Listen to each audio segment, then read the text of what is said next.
Que a paz de Jesus permaneça em nossos corações e que possamos juntos fazer o estudo que nos foi solicitado pela Casa de André Luiz. Evangelho segundo o Espiritismo, a fé remove montanhas, e é o capítulo 19. Os itens são 4, 5 e 6.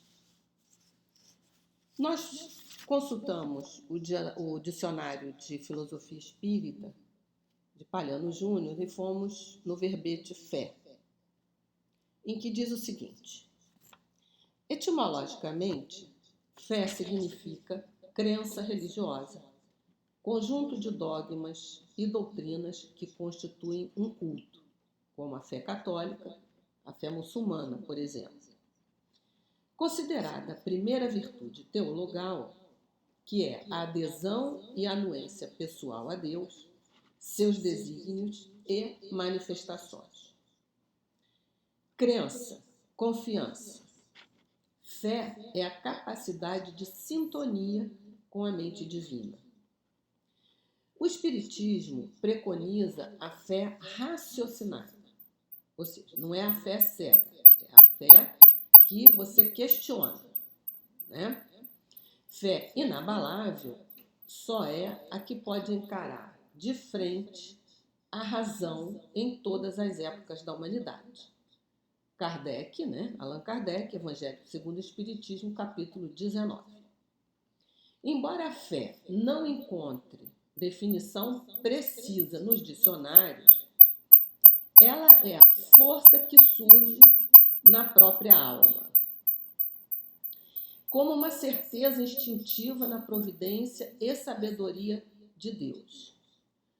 Utilizando-se dela de modo consciente, o homem pode suprimir longas curvas em seu caminho evolutivo. Então, a fé, ela tem aquela ligação, é a forma como eu entendo e me reporto ao divino, à divindade.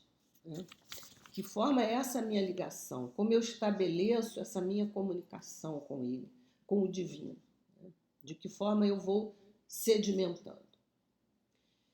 Eu busquei um texto e achei bem apropriado para esse tema, porque nos leva a várias reflexões.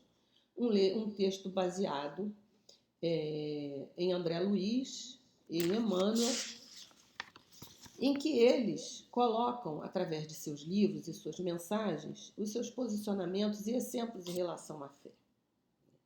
O primeiro nós vamos em André Luiz, no livro Os Mensageiros, em que ele narra o seguinte: André Luiz continuava profundamente surpreso com tudo o que presenciava nos pavilhões do posto de socorro da colônia Campos da Paz, onde se abrigavam quase 2.000 espíritos que dormiam rígidos, cadavéricos e prostrados.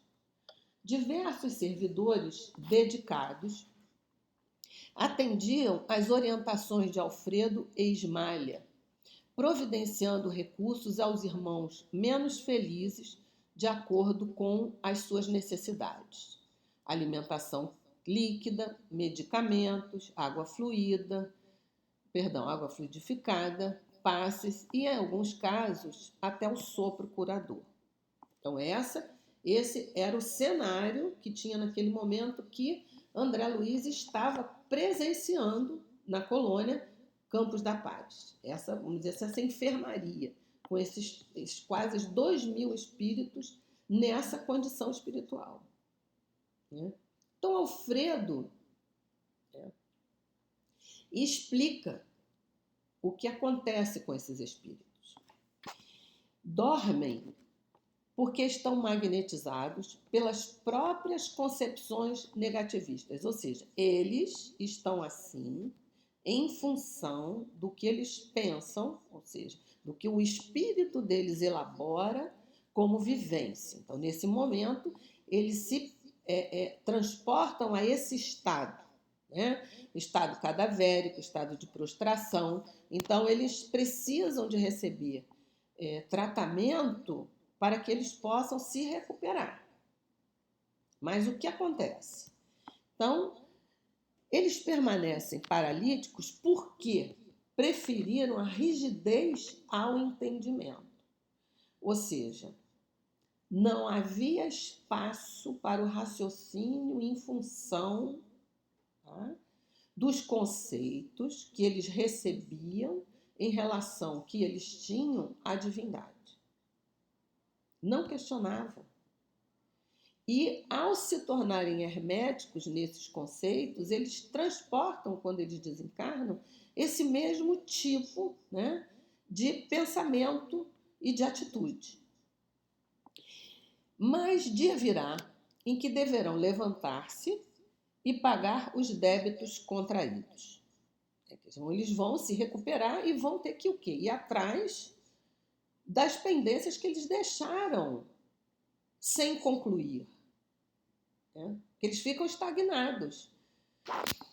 A fé sincera é a ginástica do espírito. O espírito, quando ele não atua, quando ele fica inerte, quando ele se torna negativo ou negativista, quando ele não realiza a sua, vamos dizer assim, a sua evolução através do trabalho no bem, através do estudo, através da atuação, ele se torna um espírito, assim, dessa forma, estagnado.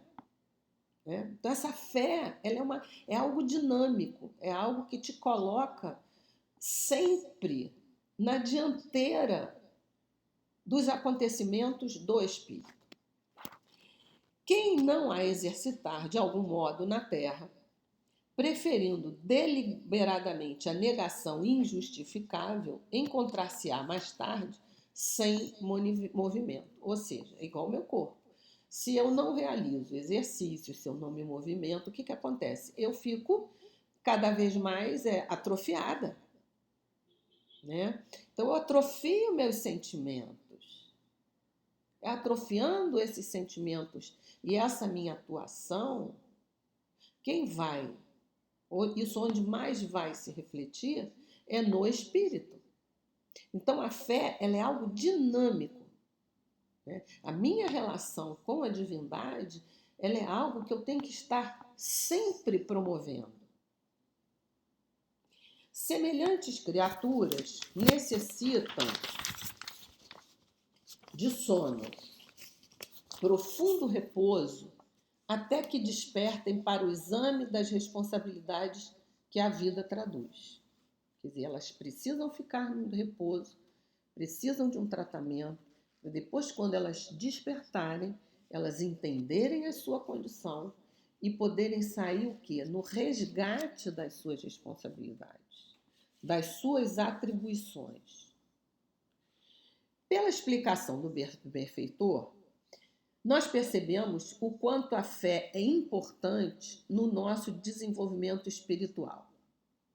Em termos comuns, podemos definir fé, como nós já vimos aqui na definição no Dicionário de Filosofia Espírita, né? Praticamente a mesma, como crença, confiança ou certeza na existência de um fato ou na veracidade de alguma asserção.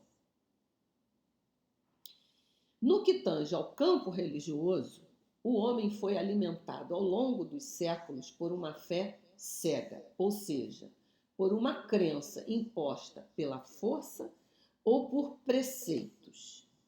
Então, nós temos, ao longo dos séculos, sedimentado a nossa fé baseada em conceitos, em dogmas herméticos, fechados, sem contestação, sem possibilidade de contestação na realidade, né? Sem possibilidade de que nós pudéssemos fugir àqueles padrões que nos eram ditados dogmaticamente como comportamentos religiosos. Então, ao longo dos séculos, nós inclusive cometemos equívocos e atrocidades imensas, haja vista as cruzadas, né? As cruzadas que foram para o Oriente numa forma de impor E tinha como símbolo a cruz, né, as mensagens de Jesus, mas tudo numa cortina de fumaça. Porque muitos daqueles que chegavam lá iam para quê? Para saquear, para roubar, para vilipendiar, para maltratar, para agir com violência em nome de Deus. Vejamos a incoerência. Se eu ajo em nome de Deus, se eu ajo levando a mensagem de Jesus, supostamente, como é que eu vou agir de maneira totalmente disforme do que os conceitos que ele nos ensinou? Eu não posso falar de Deus, nem de Jesus, com violência. Eu não posso passar uma imagem de paz com vilipêndio. Então é uma contradição vinda do homem, porque isso não está em local nenhum. Jesus não verbalizou, e nem aqueles que escreveram as suas mensagens tampouco escreveram sobre isso. Mas o homem se utilizou desses conceitos que Jesus nos trouxe e, aproveitando-se desses conceitos, eles foram para dominar. Como as pessoas tinham uma fé cega, elas foram obrigadas a aceitar aquele tipo de situação, o que aconteceu? Foi havendo um descrédito e uma descrença em relação à fé, a esta chamada fé. Ela foi sendo esvaziada em conteúdo, ela foi sendo esvaziada em objetivo, ela foi sendo esvaziada em conceito. Porque isso, ao ter essa enorme contradição, as pessoas foram se afastando cada vez mais. Ao ponto de hoje, muitas vezes, nós conversamos, muita gente, eu não acredito em Deus, Deus não existe, porque também cria uma relação com Deus muito no sentido de troca, né? Nós fazemos algo muito que se confunde, né, com o que eu recebo materialmente falando, né? E dentro dessa minha busca interior, eu me frustro, porque eu estou sempre baseando as minhas ideias, os meus propósitos, as minhas esperanças, entre aspas, onde eu não vou achar nunca. Porque eu não posso me basear em preceitos de materialidade. Então, continuando, ele diz o seguinte: todavia, com o advento da doutrina espírita, o conceito de fé foi renovado. E a isso nós devemos a Kardec. Kardec queria muito, né? Kardec argumentava, Kardec perguntava, né? Pesquisava. Então, ele, com esse sentido dele de orientador, de pesquisador, de organizador de ideias, de pedagogo, ele não se conformava com ideias prontas e conceitos prontos. Ele sempre tinha que ir atrás para saber em que estavam embasados esses conceitos, né? Então ele faz as perguntas aos espíritos. Então ele foi renovado esse conceito de fé cega, acaba. Eu não posso acreditar em algo porque você disse que é assim. Eu tenho que acreditar porque você me disse que era assim, mas eu vou atrás para entender como é que isso se processa. Eu não vou acreditar numa informação pronta ou imposta que diz você tem que acreditar porque eu estou dizendo que é assim que acontece e você tem que seguir desta forma. Ou seja, a fé que antigamente de crer ou morre. Quantas pessoas não foram queimadas na Inquisição? Porque elas ousavam questionar os métodos que se utilizava na época para impor, né, os métodos da igreja. E agora eu me lembrando de um povo no sul da França, chamados cátaros, que tinham preceitos muito parecidos com com a doutrina espírita, se nós estudarmos os cátaros, com algumas diferenças, obviamente, mas que eles questionavam aquelas imposições da igreja da época. E o que acontecia?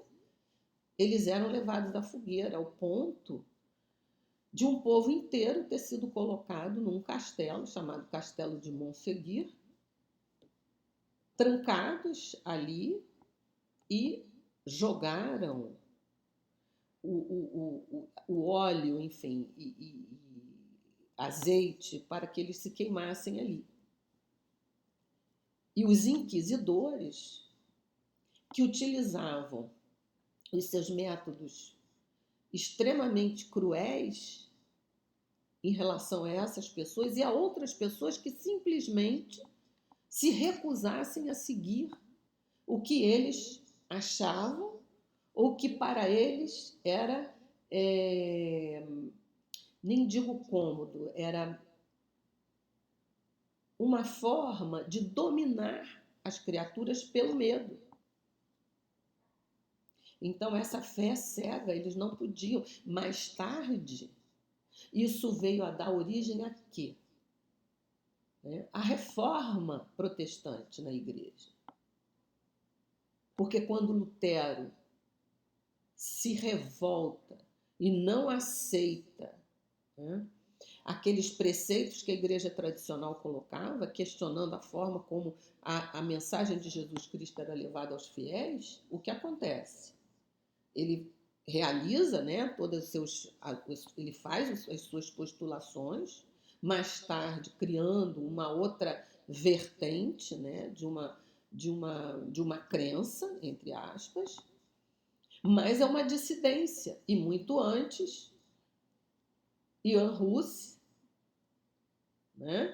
ele, ao contestar, também é queimado, porque ele não aceitava as imposições daquela fé cega que era levada. Então, ao longo da história, nós temos milhares de exemplos, de exemplos. Francisco de Assis, quando ele vem, e que foi chamado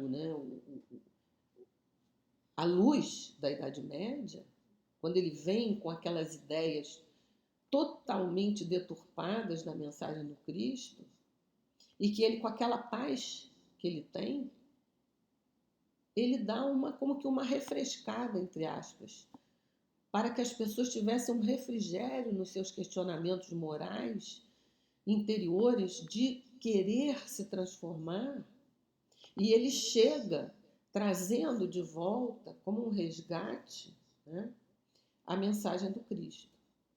Então, ao longo da nossa trajetória, é um desfilar constante da tentativa de nós realizarmos o nosso aperfeiçoamento moral, mas baseado em algo que faça sentido. A nossa relação com a divindade, ela realmente seja algo que traga para nós ensinamentos não só úteis, mas que vão ser capazes de transformar a nossa identidade espiritual.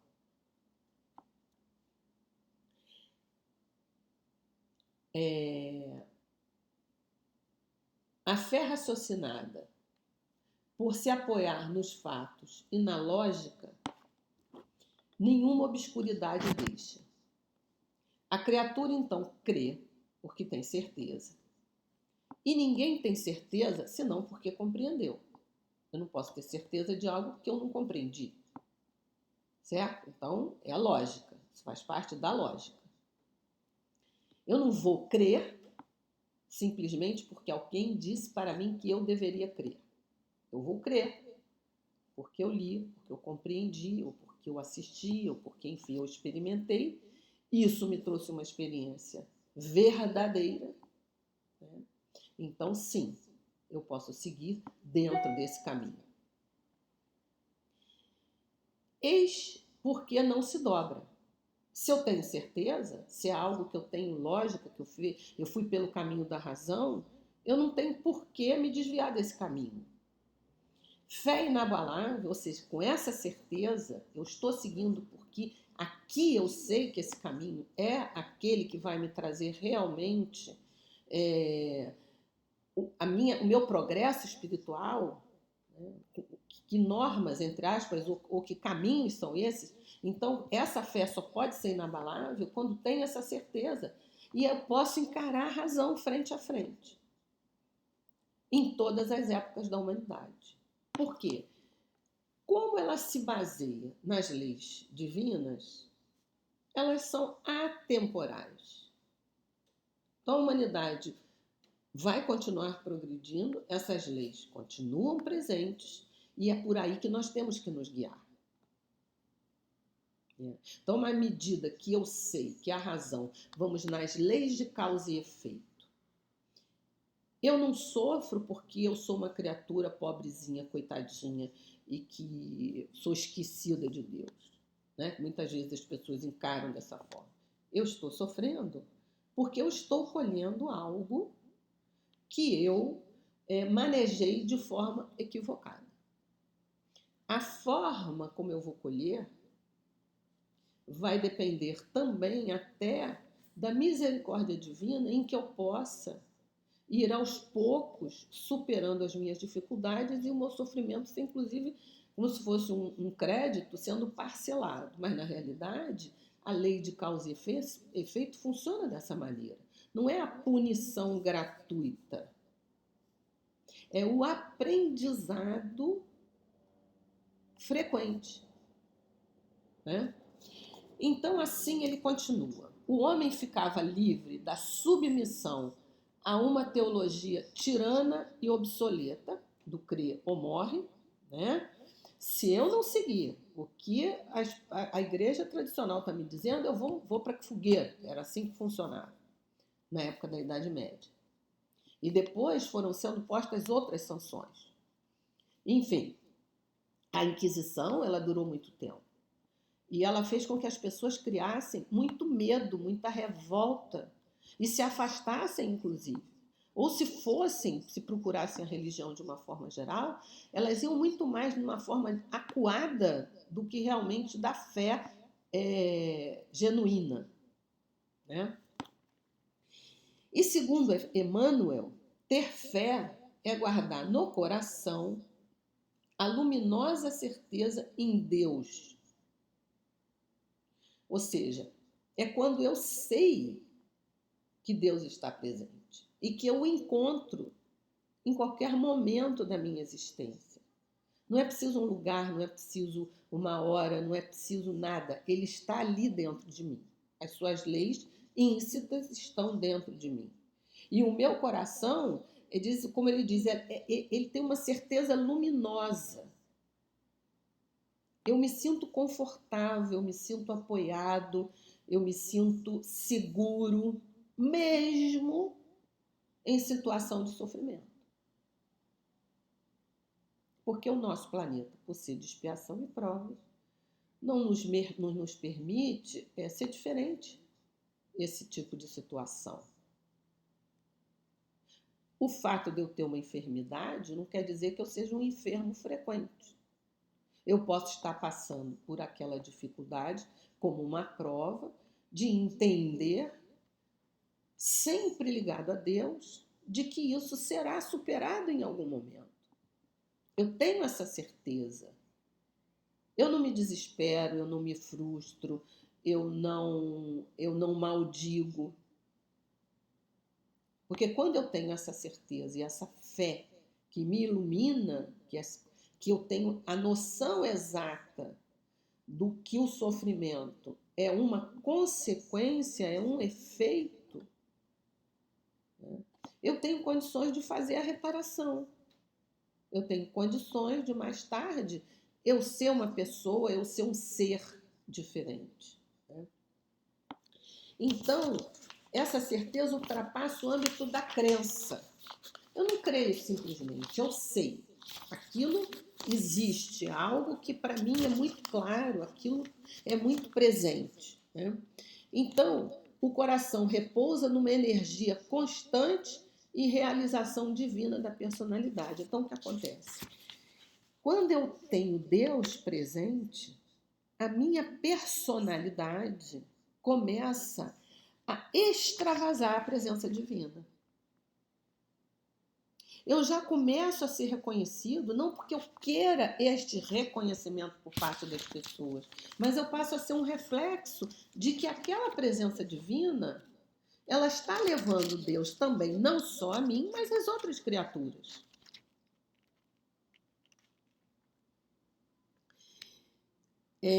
Conseguir a fé é alcançar a possibilidade de não mais dizer eu creio, mas de afirmar eu sei, como eu já tinha comentado. Então, deixa de ser algo ligeiro, algo passageiro, algo volátil, algo transitório. Não, é algo constante.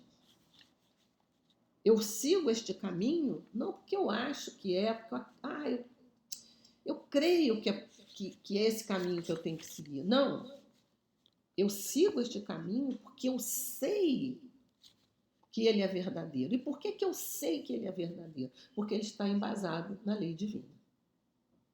E quando eu entendo essa lei divina, a minha fé, a minha ligação com Deus, faz com que eu me preencha da presença divina. Faz com que eu atue de forma compatível com o que eu experimento, né? E com o que eu dou de retorno, com o que eu preencho o meu ser.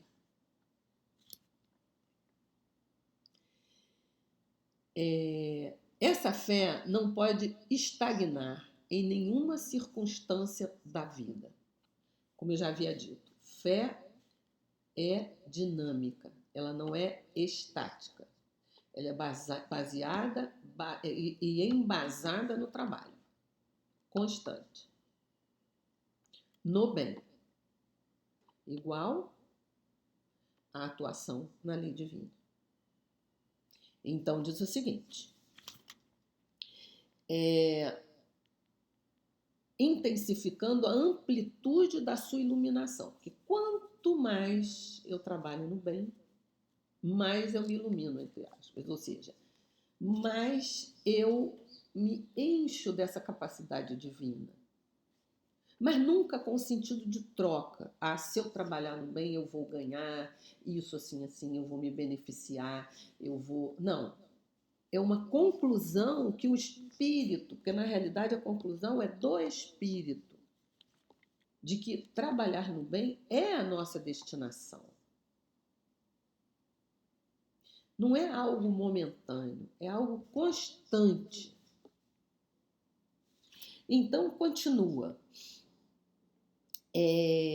Nenhuma circunstância da vida e sabe trabalhar sempre, intensificando a amplitude da sua iluminação, pela dor ou pela responsabilidade, pelo esforço e pelo dever cumprido. Ora, em algum momento eu tenho que trabalhar, tá?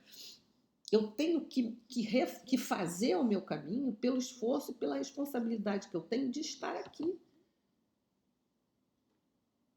De me responsabilizar pelos meus atos, pelas minhas atitudes, pelas minhas realizações. Aí é que eu vou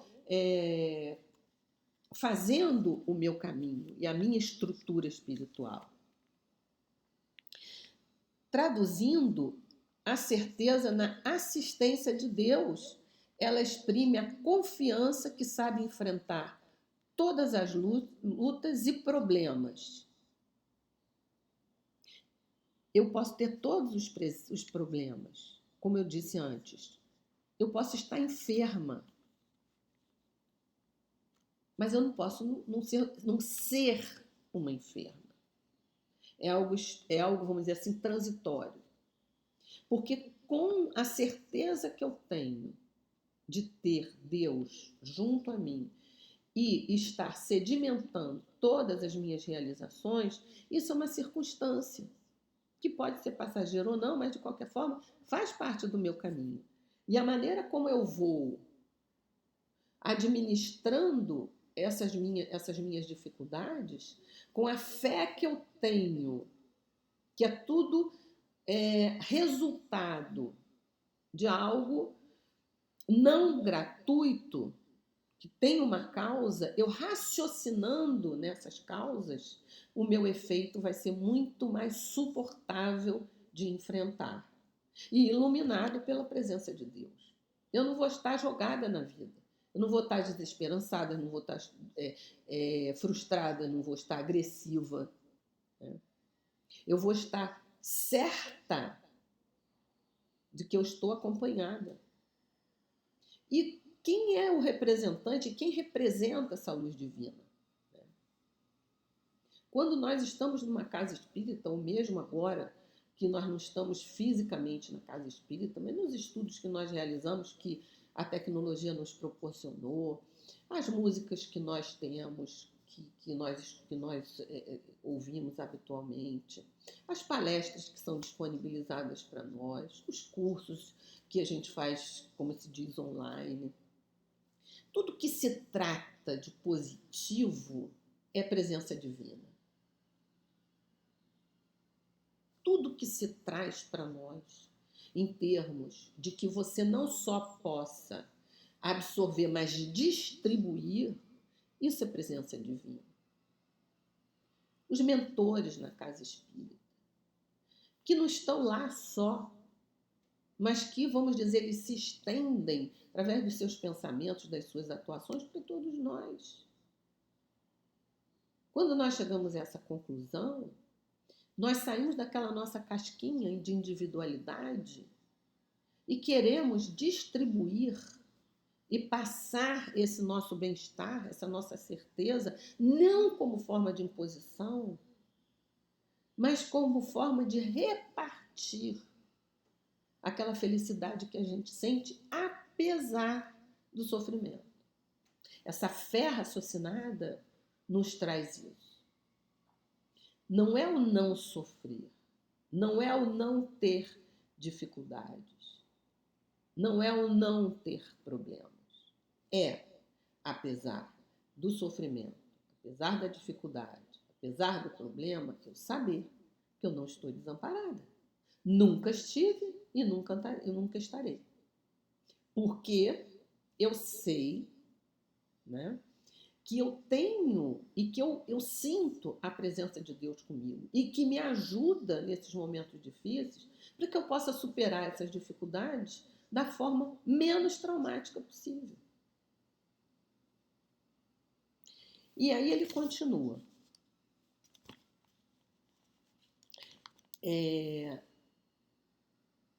Com a luz divina no coração, e significa a humildade redentora que edifica no íntimo do espírito a disposição sincera do discípulo relativamente ao faça-se no escravo à vontade do Senhor. O que quer dizer isso?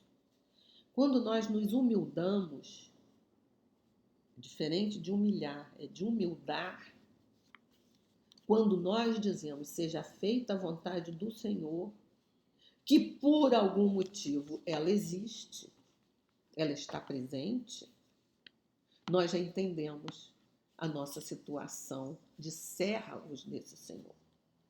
Mas de servos atuantes, de servos que fazem o caminho, né, do trabalho. Então, nós nos iluminamos e iluminamos as nossas consciências pelo entendimento das leis divinas, pela mensagem de Jesus que nos trouxe o entendimento dessas leis divinas, da aceitação da dificuldade do sofrimento e da certeza dentro dessa fé raciocinada que eu vou conseguir a superação. E Kardec arremata dizendo aqui nesse texto, a fé sincera e verdadeira é sempre calma, faculta a paciência, que sabe esperar, porque, tendo seu ponto de apoio na inteligência e na compreensão das coisas, tem a certeza de chegar ao objetivo visado. Vamos dividir esse raciocínio. A fé sincera e verdadeira é sempre calma. O que quer dizer isso? Não há desespero, não há choro de desesperação, não há impaciência, não há sofreguidão. E às vezes você olha uma pessoa e fala, essa pessoa sofre tanto, tem tanto problema, tanta dificuldade, mas ela leva assim as coisas, não na displicência, tá? Nem no desânimo, não, é diferente. A atitude, inclusive a atitude energética, emocional, psíquica da pessoa é diferente. A pessoa que vamos dizer assim, transita no contato com a divindade, no contato com o bem, apesar das dificuldades, ela tem calma, tranquilidade para superar, às vezes, problemas iminentes, urgentes, graves. E essa pessoa está calma, pacífica, não está indiferente, absolutamente. Ela sabe, ela tem a confiança que ela está acompanhada, que aquilo vai ser superado, tá? E que aquilo é um aprendizado naquele momento. Então, é sempre calma, faculta a paciência que sabe esperar. Ela passa a ser paciente. Eu posso resolver isso nesse momento? Não. Adianta eu me desesperar por causa disso? Não. De que forma será a maneira, vamos dizer, qual será a forma mais produtiva que eu possa solucionar esse problema? Aí eu paro, penso, é esse caminho. O que eu utilizei neste momento? Confiança em Deus. A paciência de entender que não é aquele momento que eu vou poder realizar, solucionar aquele problema. E com inteligência, porque eu vou buscar o caminho. Mas eu tenho que saber que se naquele momento eu não consigo solucionar, que momento será o mais apropriado, que caminho será o mais indicado. E isso tudo é o quê? A inteligência, eu uso a minha razão. E na compreensão das coisas, que é quando eu não me revolto, que é quando eu entendo que eu sou filho de Deus, transitando por um caminho que eu preciso estabelecer como um progresso espiritual. Então, quando compreendo isso, eu estou começando a resgatar uma série de dificuldades que eu tive anteriormente. A fé espírita baseia-se nos fatos e na lógica, e não apenas na simples crença herdada de nossos antepassados. Eu sou, vamos dizer assim, eu professo essa crença assim, porque o meu avô era, minha avó era, minha mãe, meu pai. Aí eu resolvi vir e vou fazendo as coisas passando pela vida. Por que eu vou a tal lugar? Por que eu vou num centro espírita? No caso que o nosso aqui, caso é uma casa espírita. Por que eu fui buscar o centro espírita? Foi pelo caminho da mediunidade, pelo caminho do sofrimento, pelo caminho da curiosidade? Foi por quê? Eu tenho que ter uma explicação. Se eu busco um caminho que tem uma conotação de fé, eu tenho que entender por que é que eu fui lá. Não porque me levaram. Será que eu fui? Talvez até porque tenham me levado e eu fui lá e gostei, entre aspas. Mas se eu não me encontro, eu entro por uma porta e saio pela outra. E aquilo não vai me preencher nunca, nem vai me trazer nunca nada. Agora, você tem que ir ao centro espírita, porque eu estou dizendo que você tem que ir lá, porque é lá que eu frequento e é lá que você tem. E aí a pessoa chega lá, se sente o quê? Afogada. Não entende nada e quer ir embora. Então, esse tipo de solução não é a real. A fé quem busca somos nós, ela é individual, é a nossa conversa, é a nossa forma, né, de estar com Deus. E aí ele continua. Por isso, dissemos que se a fé é força que nasce com a própria alma, a fé raciocinada é conquista do espírito imortal em sua caminhada infinita. Vamos repartir aqui também. As leis divinas, elas são inatas, né? A presença das leis divinas são inatas. O homem sabe, ele tem essa consciência divina. Mas, às vezes, ela é rudimentar. E nesse exercício, através das nossas várias existências, é que isso vai sendo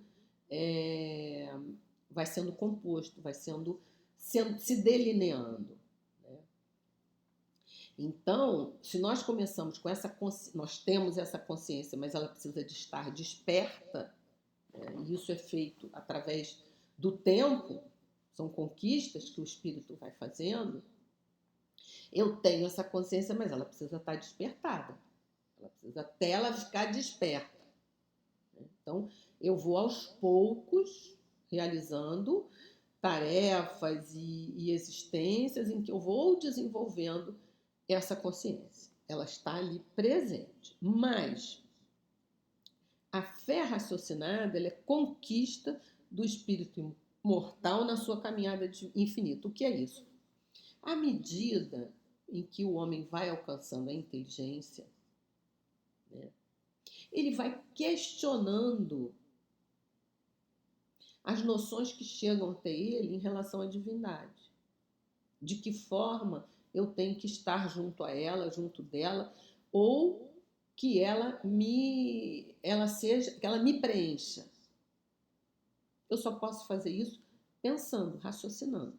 Eu não posso receber conceitos prontos em que eu não possa questioná-los. Ou seja, na época, a teoria dos pecados, né? Se eu realizo determinada situação, eu vou para o inferno. Se eu realizo diferente, eu vou para o purgatório. Se eu realizo, eu vou para o céu. Aí eu fico no céu, né? Tocando harpa, enfim. Isso aqui é um folclore, mas o quê? De uma ociosidade.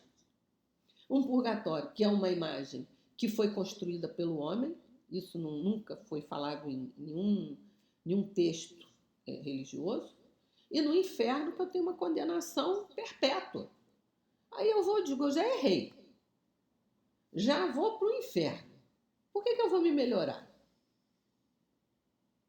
Eu sou bonzinho, vou para o céu. Então, já estou bonzinho, vou ficar lá, não vou fazer nada, vou ficar super cansado de não fazer nada. Né? Então, essa noção desse engessamento de situações espirituais, isso é muito sério e muito perigoso. Porque nos leva a atitudes, né, de momento que nos prejudicam demais.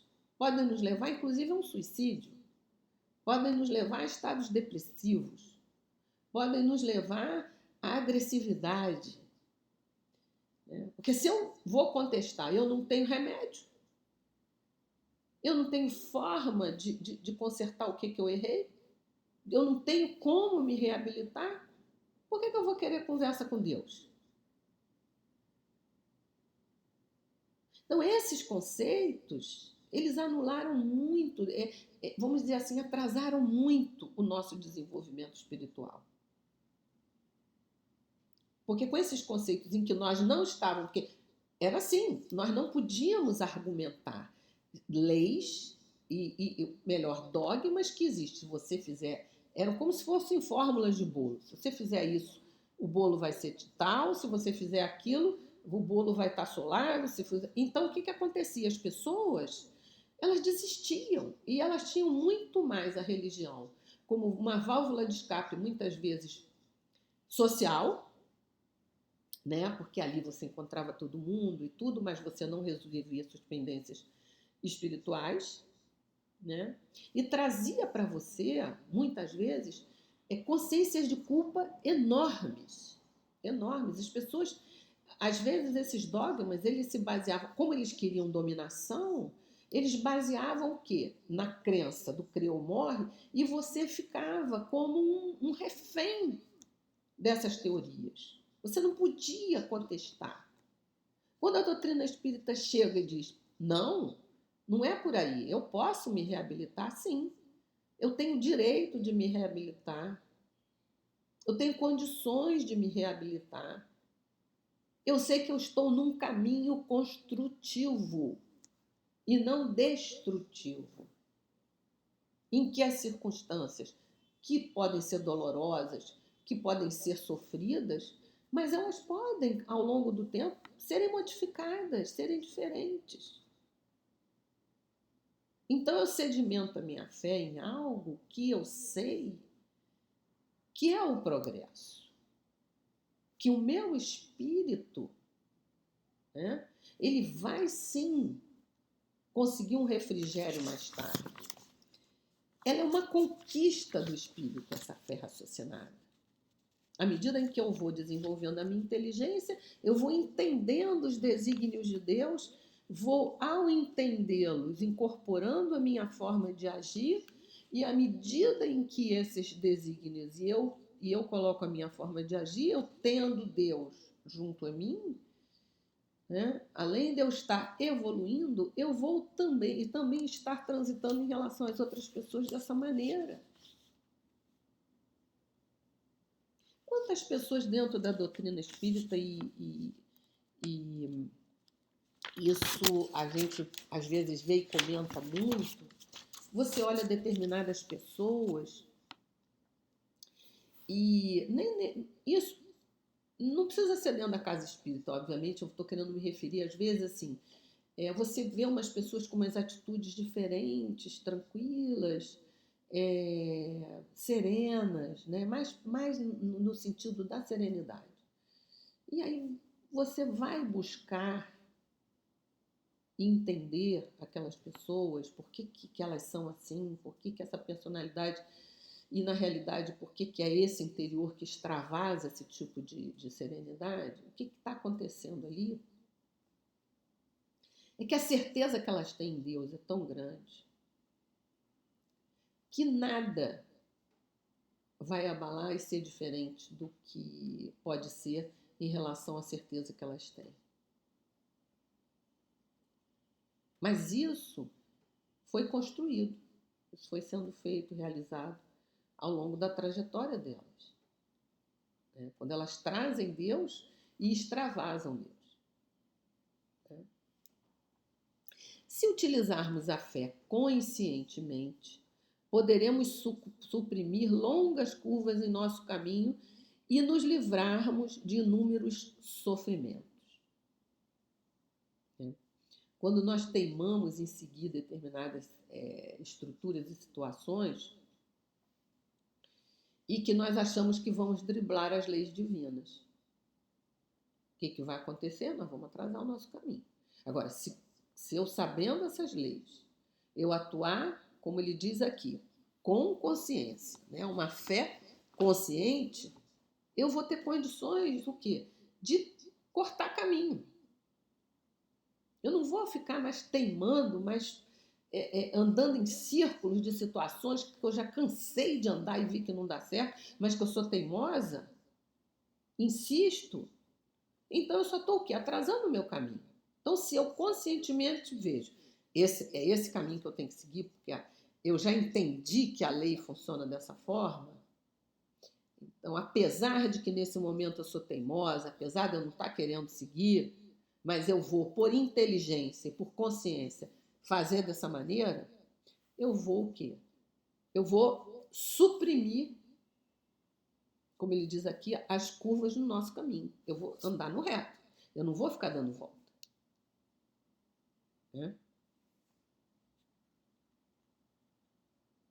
Confiança em Deus, estudo, trabalho e prática do bem.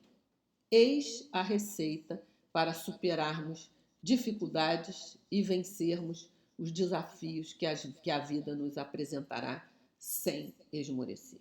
Primeiro que ele põe aqui, confiança em Deus.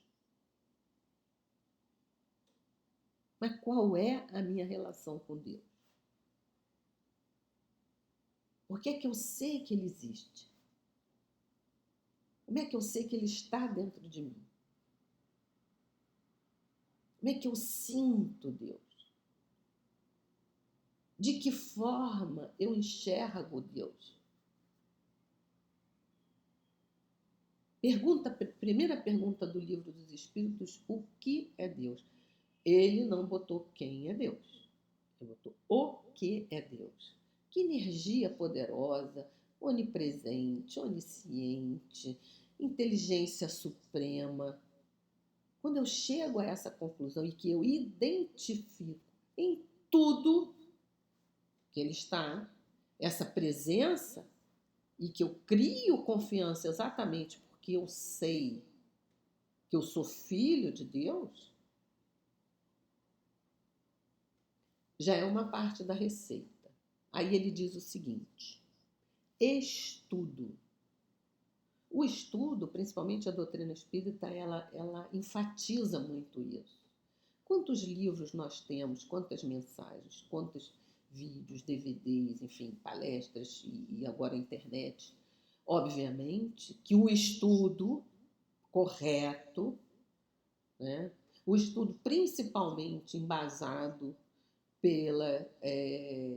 pelas obras de Kardec e depois com as correlatas e os espíritos superiores que nós já conhecemos, porque o espírito, às vezes, desavisado, vamos dizer assim, começa a tomar caminhos assim mais leves, né? E não se atém a essa particularidade que o estudo é que vai dar condições para que nós possamos entender tudo isso e sedimentar o nosso caminho.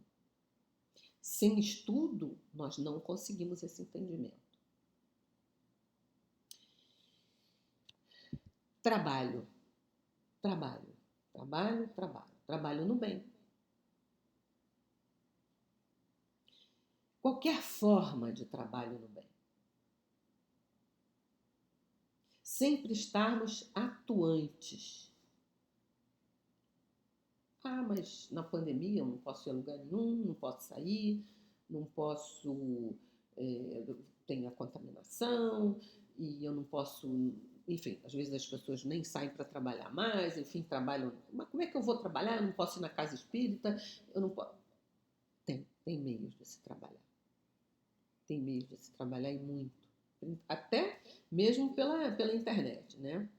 Ou pelo telefone, ou pelo WhatsApp, pelas mensagens que nós enviamos, pelas mensagens que nós não enviamos.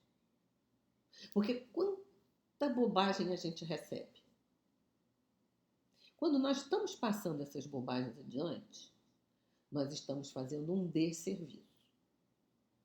Quando nós passamos mensagens otimistas, mensagens produtivas, mensagens que são edificantes, nós estamos trabalhando.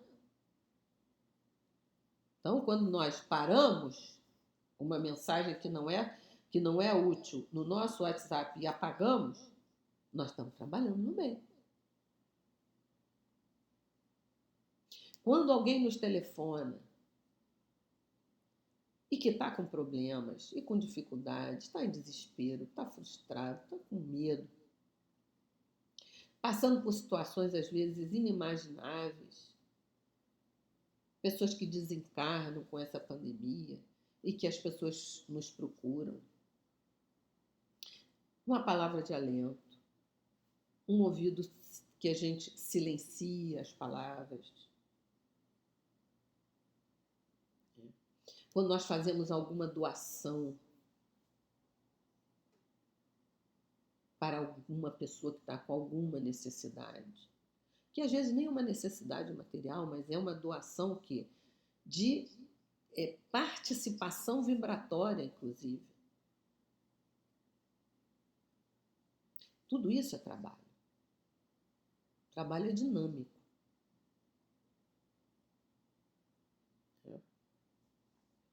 E prática do bem. Nos afastarmos de tudo aquilo que é negativo. Não esperando nada em troca. Isso que é o fundamental. O bem pelo bem, trabalho no bem pelo trabalho no bem, tá? É algo que passa a ser como que natural. Eu faço o que eu tenho que fazer. Eu aqui, no caso, estou dizendo eu, mas de forma geral, acredito que você já tenha entendido. Então, assim, faz porque é o que tem que ser feito. Nada diferente disso é para ser feito.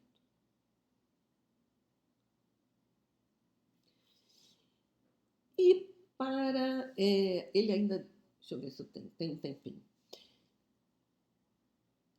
Isso vai fazer com que a gente supere as dificuldades e vencermos os desafios que a vida nos apresentará sem esmorecer, sem desanimar. Porque cada vez que nós trabalhamos no bem, a nossa energia também cicla no bem, né? Aquelas vibrações, elas andam numa outra velocidade, nós passamos a receber dentro do fluido cósmico universal de todo esse movimento, então nós temos ânimo. Apesar das dificuldades, é a história que eu sou enfermo, eu estou enfermo, mas não sou enfermo, né? Então eu estou nessa dificuldade, mas eu vou superar, não é para sempre, né? Então é um caminho, é uma receita. Confiança em Deus, estudo, trabalho no bem e a prática do bem. E depois ele bota assim, para ser proveitosa, a fé tem que ser ativa, não deve entorpecer-se. Ou seja, sempre tenho que estar com a minha fé dinâmica, né? Sempre pensando, sempre realizando, sempre entendendo, né? Por que eu estou pensando nesse caminho da divindade, né? Mãe de todas as virtudes que conduzem a Deus, cumpre-lhe velar atentamente pelo desenvolvimento dos filhos que gerou.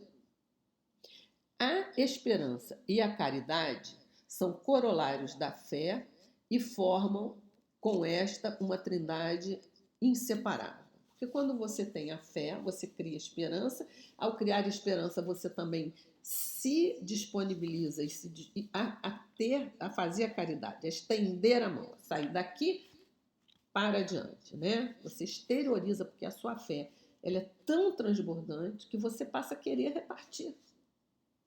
Né? Pregai pelo exemplo da vossa fé para incutirdes nos homens. Pregar no sentido que de comportar-se, não de impor-se. Pregai pelo exemplo das vossas obras para lhes demonstrardes o merecimento da fé. Ou seja, quando eu me referi àquela pessoa serena, quando nos olharem por algum motivo, o que é que eu estou transmitindo para essas pessoas quando eu me digo principalmente que sou espírita? Qual é o exemplo que eu estou dando? Através desse exemplo é que muitas vezes vai chamar a atenção das outras pessoas. O que tem ali de tão diferente que essas pessoas não se abalam? Estão sempre confiantes, estão sempre otimistas, apesar e principalmente das dificuldades. Que segredo é esse? Aonde que fonte é essa que eles bebem? Que água milagrosa é essa? Pregai pela vossa esperança firme, para lhes dardes a ver a confiança que fortifica e põe a criatura em condições de enfrentar todas as vicissitudes da vida. Então, quem tem a fé, a esperança, ela cresce, não te abala. A gente tem confiança que vai passar aquela situação difícil. Tende, pois, a fé com o que ela contém de belo e de bom, com a sua pureza, com a sua racionalidade. Não admitais a fé sem comprovação, cega, filha da cegueira. Amai a Deus, mas sabendo por que o amais. Crede nas suas promessas, mas sabendo por que acreditais nelas. Como é que nós vamos acreditar em Deus se nós não sabemos as suas leis? Se nós desconhecemos os seus desígnios, não aqueles desígnios que foram proclamados como punição, mas de resgate, de apoio, de confiança na vida.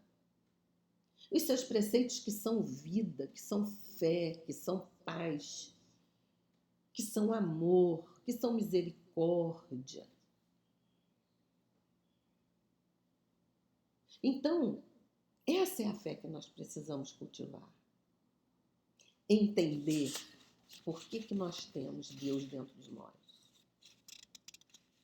E questionando esses caminhos que Ele nos coloca de uma forma raciocinada, mas de uma forma embasada pelas leis divinas, com certeza, todas as nossas dificuldades serão superadas da forma mais serena, da forma mais esperançosa e da forma mais otimista que nós seremos capazes de concluir a nossa existência.